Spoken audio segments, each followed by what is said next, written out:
Welcome to This Week in Big Sky Basketball. I'm your host, Denise Thompson, and today I am joined by Culture Nuanez of Skyline Sports. How are you doing today, Culture? Very good. How are you doing? I'm doing good, and wow, just another week of Big Sky Basketball on the men's and women's side, which, you know what, it keeps us entertaining. We have a lot of rival matchups coming up this weekend, so definitely excited for all that's just come. But speaking of that and just how crazy the Big Sky has been, right now, we have 4 teams on the men's side that have between 4 and 6 wins. Is it a little too early to call a top team? What do you think? I think so. I think that Danny Sprinkle's team of Montana State is off to a tremendous start with 3 straight sweeps, and that's going to give them a lot of house money to play with, so to speak, because I think that sweeps are going to be pretty rare in the league as we get down into the stretch run here because of the back-to-backs. I mean, I think that there's going to be so many splits because teams can readjust. They know exactly what they're going to get in the second game. And so it comes down to coaching preparation, but also a lot of times the players are just going to want to get payback. And so I think that we're going to see a lot of splits. But Montana State's off to a great start at 6-0. But I think that you have to respect Southern Utah as a team that's certainly in the mix as one of the top teams. And maybe that was unexpected for a lot of people around the league. I had Southern Utah second in my poll, so I expected them to be pretty darn good, and they've proven that so far. But then I think that the other team, and this is, I mean, obviously I live in Montana, so I cover Montana pretty closely.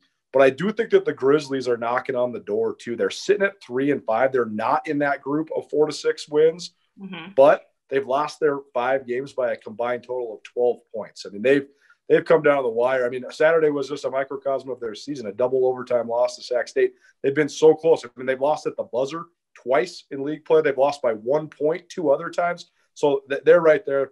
They're knocking on the door. And the other team that I'm so interested to see is Weber State, because Weber's only played 4 conference games. So as far as establishing the top teams, I think the teams that are sitting there with the 4 to 6 wins are all good and contenders, to be sure. But I also expect Eastern Washington and Weber State to be contenders, and they just haven't had the games played to maybe be in that top tier. So I think there's still a lot to be determined as we move now into the end of January and into February. Absolutely. And if you move over to the women's side, right, we have Idaho State at the top doing well. We have Idaho, we have Northern Arizona. But is there a team in the middle of the pack that you think just with a couple more games coming up that they can make a surge? Well, Southern Utah has been a total mystery on the women's side until lately because they had so many cancellations early. I mean, we really didn't get to watch them hardly at all. But it was a good sweep for Southern Utah over Weber State this last week. So that's impressive to get them sort of a little bit of momentum now coming in. I mean, one of the teams that's so interesting to me is Montana State because they had 5 seniors a year ago, and they had such a great year winning 19 league games, 25 wins overall. But now they went from the oldest team in the league to the youngest team in the country. Treasure Bedford has 6 freshmen on her roster, including 5 that are getting significant playing time.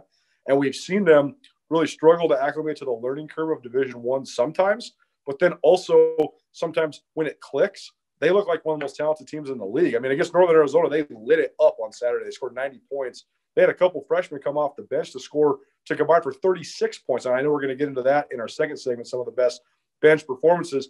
But I think that Montana State's going to be such a scary team down the stretch because if they can get their young players to kind of figure things out, I think that they're definitely going to be a threat as well. But Idaho State's done a great job of building such an early big cushion. And you have to expect Idaho to be there as well because I think they have some of the best talent in the league. So overall, I do think that the women's league is very strong, and particularly in the middle of the league, I do expect both the Montana schools and maybe Eastern Washington as well to be in the mix as we come down the stretch. Well, speaking of the Montana schools, they do face each other this weekend. I don't want to get you in too much trouble now, Culture, but on the women's side, what do you think is going to happen? Yeah, so this is a really compelling game because both of these match up. I guess we're going to have 2 games, which is that in itself is completely rare. I mean, it's among the great rivalries in all of college sports, the Bobcat Grizz rivalry for sure, especially because of the passion of the people in the state of Montana. We've never had a weekend where we had back-to-back Cat Grizz or Grizz Cat or whatever you want to call it, rivalry games. So I think that the second matchups are going to be heated, especially on the men's side. I mean, I can't even imagine being an official in one of these games because it's going to be definitely a battle. But I think on the women's side, it's very compelling because you have only 2 total seniors playing in this game. Maddie Schoening for Montana and Tori Martell for Montana State. By and large, very young rosters. It's also a matchup between one of the veteran coaches in the league and Trisha Binford and a guy who's has an interim tag on his name right now, but he's doing a heck of a job trying to earn the full-time position in Mike Petrino. He's got the Lady Grizz completely back on track, and they seem to be playing with much more confidence and much more flow. So I think it's going to be a really good game. When we talk about the matchups, I think Montana has an advantage in the post because they have great front court players in Carmen G. Feller and Abby Anderson. But I think that the matchup to watch is going to be the point guard matchup. There's a lot of really good point guards in the Big Sky this year. I honestly, most of the teams have outstanding point guards, but I think two of the best are Darian White at Montana State and Sophia Stiles at Montana. So I think that's going to be the one I'm really watching because they're not just great offensive players. They're both such great on-ball defenders, and they're both such great competitors. So I think that that'll be a fun matchup to watch as well. So as far as predicting what's going to happen, I think the only prediction I can make is I would be shocked if there was a sweep. I think this is going to be a battle, both sides. I think I don't know. I would expect whoever wins on Thursday to have their hands absolutely full on Saturday. And I expect probably the team on Saturday, the other team, whichever one comes out on top Thursday, the other one come out on top on Saturday. And I imagine you're going to say that for the men's side as well. I mean, you mentioned earlier, just what Montana State is doing. Montana, that they're right there. The losses are so close. So I get it, right? It's going to be so tight that it's like, well, you know what? A good game, right? Whoever dominates the post, whoever hits their shots, can get the other one in foul trouble. I would assume, right, is those fundamentals and getting out would be how we're going to get a winner out of those. Yeah, I mean, the men's game is a fascinating dynamic because Montana has utterly dominated Montana State in this rivalry the last decade. Montana State's only won once in 18 matchups, and it took one of the greatest individual performances I've ever seen with Tyler Hall scoring 37 points in a great win for the Cats. But other than that, it's been all Montana. It's been about 2 decades since Montana State entered the Cat Grizz game as the team that was ahead in the Big Sky Conference standings. It's been since probably 2002 when Mick Durham was the head coach at MSU and Don Holst was the head coach at UM. So a completely different dynamic for the Cats. How do they handle being the quote-unquote favorite? How do they handle being the team that's ahead in the standings? But the other intriguing fold, this is great. I got to give Riley Corcoran, who's my co-host on my daily radio show on Mondays and Tuesdays, a shout-out for this great stat.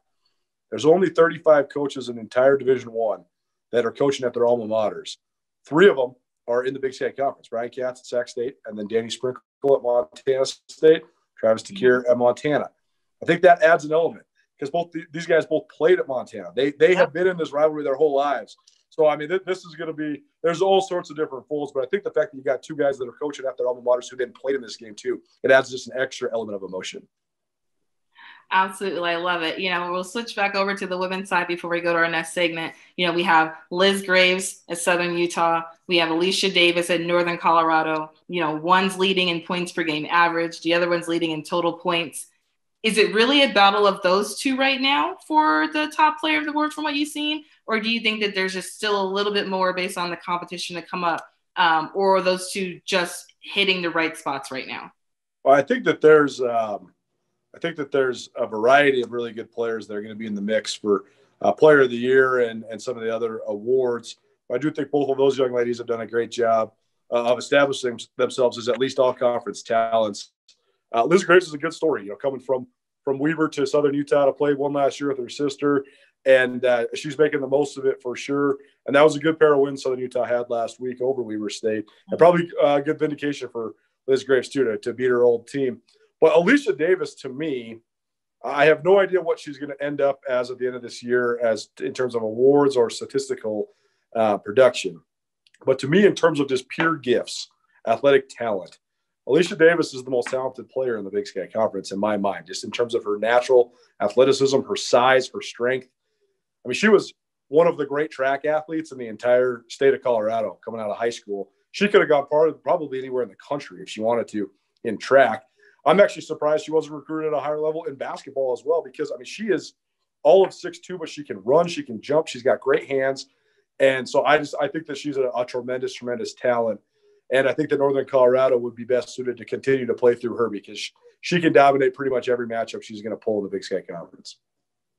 Whew, well, that is a lot. And, speaking of, dominating performances, Up next, we have Mary Louise Cook, who's going to highlight the Big Sky Basketball Players of the Week, and we'll be right back. Thanks, Denise. On the women's side, we saw sophomore forward Alicia Davis of Northern Colorado earn the honor for the second time this season and the third time in her career.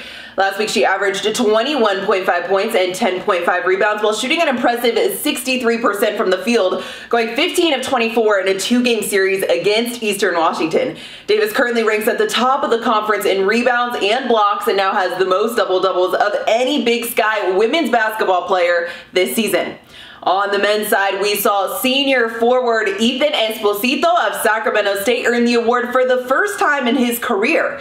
Last week, he led the Hornets in a big way to a road win over Idaho State in a home split with Montana, with the win over the Grizz being won in double overtime.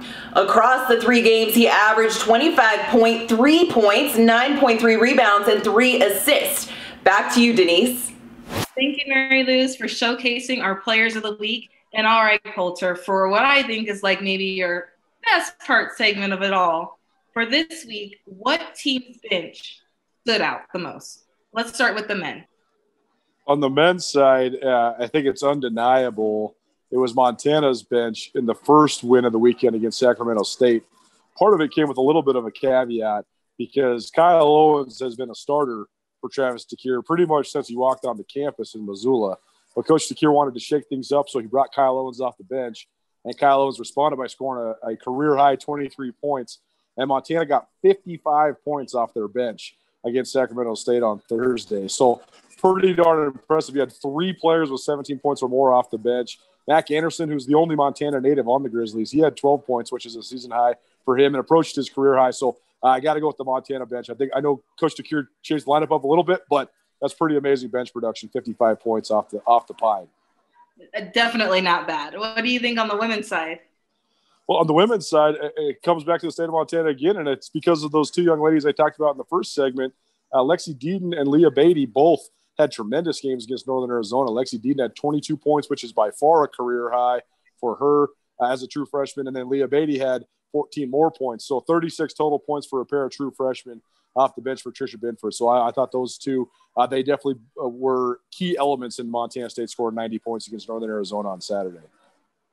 Whew, yikes. All right, we're talking about all these points are scoring players off the bench, but who do you think was the top defensive player for the women this past week? Well, I'm actually going to go with a couple of teams this week, and I'm going to say both hail from Sacramento State. And I know that sounds interesting because both I know the Sac State women got swept on the road, and the Sac State men, they split with Montana. But I thought the Sac State women made great defensive adjustments in the second game of the weekend to hold Montana to 66 points after giving up 90 on Thursday. Montana had a true advantage in the post in that game, and in that series, I should say. And Carmen G. Feller and Abby Anderson dominated the first game. They combined for 43 points. But Sac State really clamped down on that, and they allowed about 35 points less than what they did in the opener. So I thought that was good adjustments. And I know Sac State's still kind of fighting for their first win on the women's side, but I think that they're getting closer. I think that Bunky Hargrove's got them playing hard, and that's the first of your battles as a coach. And then on the men's side, I thought that Coach DeCuire from Montana, he rolled out a new offense on Thursday, and that led to Montana scoring 78 points, which is their highest total in a Division I game so far this season, and it was the most Sac State had given up. Well, as we know, Brian Katz is he's one of the wily veterans in the league and definitely one of the best defensive coaches in the league, and he seemed to figure out what Montana had done just in that quick turnaround before Saturday.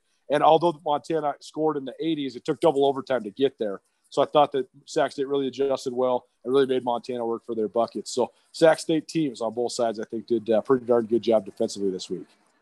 Okay. Sometimes it's not the points, sometimes it's not the rebounds, but sometimes it's the little things that make someone stand out that maybe they didn't stand on the stat sheet. So who do you think was the top playmaker on the men's side? Wow. On the men's side, there's a couple that come to mind, but I think I think I'm going to say Mac Anderson because he's a guy for Montana who he quite literally has not played in multiple games. Like he's gotten DMPs in games, and he's still been ready. And I think that's going to be such a key factor. It might sound silly that the key factor for Travis DeCuire's team is the 10th man being the guy that inspires everybody, but that's really the case because he's an upperclassman And I think he showed all those young guys on Montana, like, here's what you need to do to always stay ready, always be ready. And so I thought that was a great example for him. And then on the women's side, the last couple weeks, I think that somebody that's really stood out to me is Desiree Hansen. I know she's been going in and out with her scoring. She's been great sometimes. She's getting a lot of focus from opposing defenses as a junior now. But she's become such a good passer. They can run the offense through her at Portland State now too. And I think that her ability to really diversify her offensive game has been key. So even if she's not getting as many buckets sometimes, and she has still been a great scorer, she's one of their leading scorers, but it seems as if she's a weapon offensively, even if she's not knocking down shots. So I think that that's been a great progression to watch.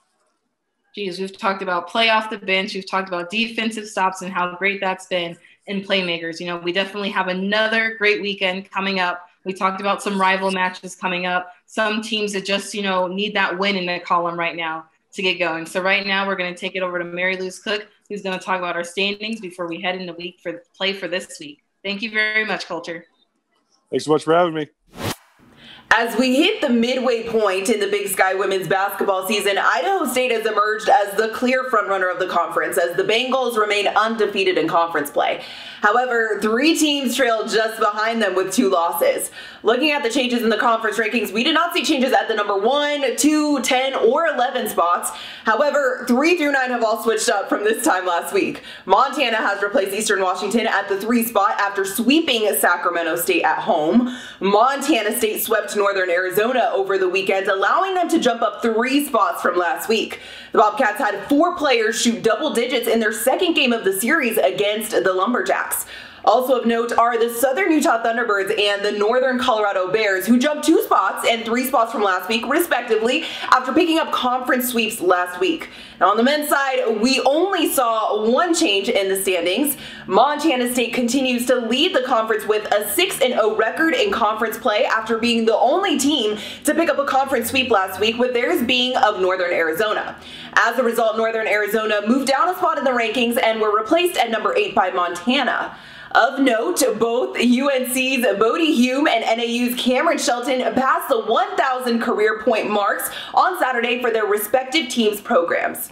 Now, know that you can catch all the Big Sky basketball home games for free on Pluto TV. Until next week, let's keep the conversation going on social media. Be sure to give @BigSkyConf a follow on Twitter, Instagram, and Facebook. And if you're looking for around-the-clock information on Big Sky basketball, be sure to follow @BigSkyWBB and @BigSkyMBB. Thanks again for joining us for this week in Big Sky basketball. We'll see you right back here next week.